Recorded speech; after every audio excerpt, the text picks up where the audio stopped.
ನಮ್ಮೆಲ್ಲರಿಗೂ ಕೂಡ ಶ್ರದ್ಧಾ ಕೇಂದ್ರ ಆಗಿರೋ ಧರ್ಮಸ್ಥಳ. ಧರ್ಮಸ್ಥಳದ ಬಗ್ಗೆ ಕಂಪ್ಲೇಂಟ್ ಆಯ್ತು, ಎಲ್ಲ ಆಯ್ತು. ಇದೇ ಸದನದಲ್ಲಿ ಪರಮೇಶ್ವರ್ ಅವರು ಹೇಳಿದ್ರು, ದಿನೇಶ್ ಗುಂಡೂರಾವ್ ಹೇಳಿದ್ರು, ನಮ್ಮ ದಕ್ಷಿಣ ಕನ್ನಡದ ಪೊಲೀಸ್ ಅವರು ಬಹಳ ಸಶಕ್ತರಾಗಿದ್ದಾರೆ, ಯಾವುದೇ SIT ಬೇಡ ಅಂತ ಹೇಳಿದ್ರು. ಇದಕ್ಕೆ SIT ಮಾಡ್ಬಿಟ್ರು. ದಿನೇಶ್ ಗುಂಡೂರಾವ್ ಹೇಳಿದ್ರು, ನಮ್ಗೆ ಯಾರಿಗೂ ಕೂಡ ಮಾಡಬೇಕು ಅಂತ ಇಷ್ಟ ಇರಲಿಲ್ಲ, ಕೆಲವು ನಿಯೋಗಗಳು ಬಂದು ಒತ್ತಡ ತಂದು ಅದಕ್ಕೋಸ್ಕರ ನಾವು ಮಾಡಿದೀವಿ ಅಂತ. Fine, fair enough, V welcome it. ಆಯ್ತು, ಸತ್ಯಾಂಶ ಬರಲಿ ಅಂತ. ಅವರು ಆಫೀಸರು ಮೊಹಂತಿಯವರ ನೇತೃತ್ವದಲ್ಲಿ ನೀವು ಒಂದು ಕಮಿಟಿ ಮಾಡಿದ್ರಿ. ಆ ಕಮಿಟಿನಲ್ಲಿ DGP ಪ್ರಣಬ್ ಮೊಹಂತಿ, ಪೊಲೀಸ್ ಮಹಾನಿರ್ದೇಶಕರು ಆಂತರಿಕ ಭದ್ರತಾ ವಿಭಾಗ SIT ಮುಖ್ಯಸ್ಥ DIG MN ಅನುಚೇತ್, ಪೊಲೀಸ್ ಉಪಮಹಾ ನಿರೀಕ್ಷಕರು DIG ಅವರು ಅದರಿಂದ ಆಚೆ ಬಂದರು. ಸೌಮ್ಯಲತಾ SK IPS ಅಧಿಕಾರಿ, ನಗರ ಸಶಸ್ತ್ರ ಪಡೆ ಕೇಂದ್ರ ಕಚೇರಿ, ಅದರಿಂದ ಅವರು ಆಚೆ ಬಂದರು. SIT ಯಾಕೆ ರಚಿಸಿರುವುದು? ಹಲವು ವರ್ಷಗಳಿಂದ ವರದಿಯಾಗಿರುವ ಅನುಮಾನಾಸ್ಪದ ಸಾವುಗಳ ಆರೋಪಗಳು, ಸ್ಥಳೀಯ ಪೊಲೀಸರಿಂದ ಪ್ರಕರಣಗಳನ್ನು ಮುಚ್ಚಿ ಹಾಕಲಾಗಿದೆ ಅಥವಾ ಸರಿಯಾದ ತನಿಖೆ ನಡೆದಿಲ್ಲ ಎಂಬ ಆರೋಪ, ಸಾರ್ವಜನಿಕ ಹಿತಾಸಕ್ತಿ ಅರ್ಜಿಗಳು ಮತ್ತು ಸಾಮಾಜಿಕ ಕಾರ್ಯಕರ್ತರ ಒತ್ತಾಯ, ಆ ಪ್ರದೇಶದಲ್ಲಿ ಒಂದು ಸಂಸ್ಥೆಯ, ಒಂದು ಇನ್ಸ್ಟಿಟ್ಯೂಷನ್ ಪ್ರಭಾವ ಇದೆ ಎಂಬ ರಾಜಕೀಯ ಒತ್ತಡ, ಈ ರೀತಿ ಮಾಡಿ ಒಂದು ಎನ್ಕ್ವೈರಿ ಕಮಿಷನ್ ಮಾಡುವುದು. ನಮಗೂ ಕೂಡ ಆಯ್ತು, ಮಾಡಲಿ, ಒಂದು ಸತ್ಯಾಸತ್ಯತೆ ನಾವೆಲ್ಲೂ ಕೂಡ ವಿರೋಧಿಸಲಿಲ್ಲ.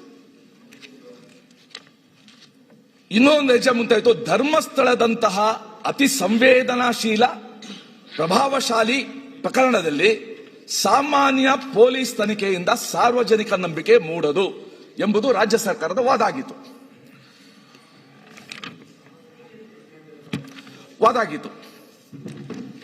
ಈಗ SIT ಏನು ಸ್ಟೇಟಸ್? ಒಂದು ವರ್ಷ ನಾವು ಅವತ್ತೇ ಕೇಳ್ಕೊಂಡ್ವು ನಾವು ಈ ಹೌಸಲ್ಲಿ, ನೀವು ಇಂಟರಿಮ್ ರಿಪೋರ್ಟ್ ಇಡಿ ಅಂತ ನಾವು ಪರಿಯಾಗಿ ನಾವು ಕೇಳ್ಕೊಂಡು. But the government refused. ಇಲ್ಲ, ಮೈನ್ ಬರಲಿ, ಮೈನ್ ರಿಪೋರ್ಟೇ ಬರಲಿ ಅಂತ. ಈಗ ಸನ್ಮಾನ್ಯ ಸಭಾಧ್ಯಕ್ಷರೇ, ಒಂದು ನಿಮಿಷ.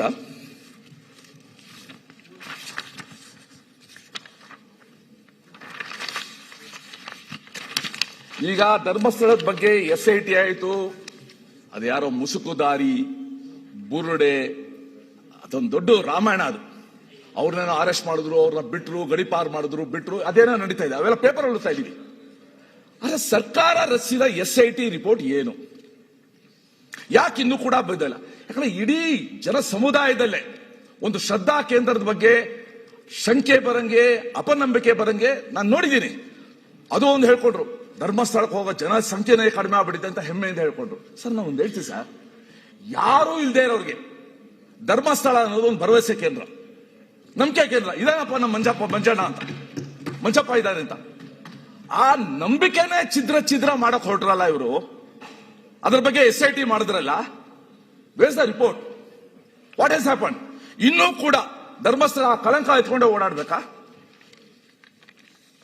ಗಡಿಪಾರು ಆದ ಆ ವ್ಯಕ್ತಿ ಅದೇ ಬೆಳ್ತಂಡಿ ಪೊಲೀಸರಿಗೆ ಇವತ್ತು ಕೂಡ ಚಲನೆ ತೀರಿಸ್ತಾ ಇದ್ದಾರೆ. ಸುಪ್ರೀಂ ಕೋರ್ಟ್ ಹೋಗಿತ್ತಿದ್ದು. ಸುಪ್ರೀಂ ಕೋರ್ಟ್ ಅಲ್ಲಿ ಜಡ್ಜ್ ಹೇಳಿದ್ರು, ಇದು PIL ಅಲ್ಲ, ಇದು ಪಬ್ಲಿಕ್ ಇಂಟ್ರೆಸ್ಟ್ ಲಿಟಿಗೇಷನ್ ಅಲ್ಲ, ಇದು ಪೈಸಾ ವಸೂಲ್ ಲಿಟಿಗೇಷನ್ ಅಂತ. ನಾನು ಹೇಳ್ತಾ ಇರೋದಲ್ಲ, ಸುಪ್ರೀಂ ಕೋರ್ಟ್ ಹೇಳಿರೋದು ಪೈಸಾ ವಸೂಲ್ ಲಿಟಿಗೇಷನ್ ಅಂತ. ಅದನ್ನ ಮಾಡುವಾಗ ಕನಿಷ್ಠ ವಿವೇಚನೆ ನೋಡಿಕೊಂಡು, ರಾಜ್ಯದ ಭಾವನೆ ನೋಡಿಕೊಂಡು ಸರ್ಕಾರ ಮುಂದೆ ಹೆಜ್ಜೆ ಇಡಬೇಕಾಗಿತ್ತು. ಅವ್ರು ಮಾಡಲಿಲ್ಲ. ನಿಮ್ಮ ಸಲಹೆ ಏನು? ಅದೇ ಹೇಳ್ತೀನಿ, ರಿಪೋರ್ಟ್ ಹಿಡಿ ಅಂತ. ನೀವು ಸರ್, ನಿಮ್ದು ಸ್ಕೂಟರ್ ಯಾವ್ದು ಮುಂಚೆ ಓಡಿಸ್ತಾ ಇದ್ದೀವಿ? ಅಲ್ಲ, ಯಾವುದು ಗೇರ್ಲೆಸ್? ಅಲ್ಲ, ನಾವೆಲ್ಲ ಗೇರ್ ಇರೋದು ಸ್ಕೂಟರ್, ಫಸ್ಟ್ ಗೇರು, ಸೆಕೆಂಡ್ ಗೇರು, ಥರ್ಡ್ ಗೇರ್, ಫೋರ್ತ್ ಗೇರ್ ಆಗ್ತಾ ಇದ್ವು. ನೀವು ಗೇರ್ಲೆಸ್ ಅಂತ ಕಾಡ್ತೀವಿ. ಇಲ್ಲ, ಆಗ ನಾವು ಗೇರ್ ಇದ್ದದ್ದೇ, ಮತ್ತೆ ಗೇರ್ಲೆಸ್ ಬಂದದ್ದು. ಓಕೆ. ಸೊ ಈಗ ನಾನು ಹೇಳೋದು, though the High Court has told to continue the investigation. No accused is interrogated or taken into custody till today. All are roaming freely, filing PLs and talking to the social media. Sir, ಇವತ್ತು ನಾನು ಪ್ರಿಯಾಂಕ್ ಖರ್ಗೆ ಅವರು ಇದ್ದಾರೆ, ನಾನು ಹೇಳ್ತಿ, Australia has taken A very serious decision. 16 ವರ್ಷದ ಮಕ್ಕಳು ಏನಿದ್ದಾರೆ, 16 ವರ್ಷದವರೆಗೂ ಅವ್ರಿಗೆ ಸೋಷಿಯಲ್ ಮೀಡಿಯಾ ಎಕ್ಸ್ಪೋಜರ್ ಬೇಡ ಅಂತ. ಯಾಕಂದ್ರೆ ಬಹಳ ಅಪಾಯಕಾರಿ. ಇವತ್ತು ನಿನ್ನೆ ನಮ್ದೇನು ರಿಪೋರ್ಟ್ ಲೋಕಸಭೆಯಲ್ಲಿ ಸಬ್ಮಿಟ್ ಮಾಡಿದ್ದಾರೆ, ಅವರು ಕೂಡ ಈ ಸೋಷಿಯಲ್ ಮೀಡಿಯಾದು ಪ್ರೀ ಮೆಚೂರ್ ಎಕ್ಸ್ಪೋಜರ್ ಇಂದ ಇಡೀ ಆ ಮಕ್ಕಳು ನಾವು ಹ್ಯಾಕ್ ಕಳ್ಕೊಳ್ತಾ ಇದ್ದೀವಿ. ಇನ್ಫ್ಯಾಕ್ಟ್ ವಯಸ್ಸಿಗೆ ಬರಕ್ಕಿಂತ ಮುಂಚೆನೆ ಪೋರ್ನ್ಗೆ ಇಂಟ್ರೊಡ್ಯೂಸ್ ಆಗ್ತಾ ಇದ್ದಾರೆ ಅವರು. ಇದು ಬಹಳ ಗಂಭೀರವಾದ ವಿಚಾರ. ಅದಕ್ಕೋಸ್ಕರ ಈ ಸೋಷಿಯಲ್ ಮೀಡಿಯಾ ಬಗ್ಗೆ ನಮ್ಮ ರಾಜ್ಯದಲ್ಲೂ ಕೂಡ ಗೋವಾದಲ್ಲಿ ಟೇಕನ್ ಎ ಡಿಸಿಷನ್. ಒಂದು ಯಾವ್ದಾದ್ರು ಒಂದು ವಯಸ್ಸು ಒಳಗಡೆ ನಾವೇನಾದ್ರೂ ಕೂಡ ಕಂಟ್ರೋಲು ನಿಯಂತ್ರಣ ಮಾಡಕ್ಕಾಗೋದಿಲ್ಲ. We should take some measure. ಇಲ್ಲೇ ಇದ್ರೆ ನಮ್ಮ ಶಾಲೆಗಳ ಪರಿಸ್ಥಿತಿ, ಮನೆಯಲ್ಲಿ ಆ ಕುಟುಂಬದ ಪರಿಸ್ಥಿತಿ ಏನಾಗುತ್ತೋ ನನಗೆ ಗೊತ್ತಿಲ್ಲ.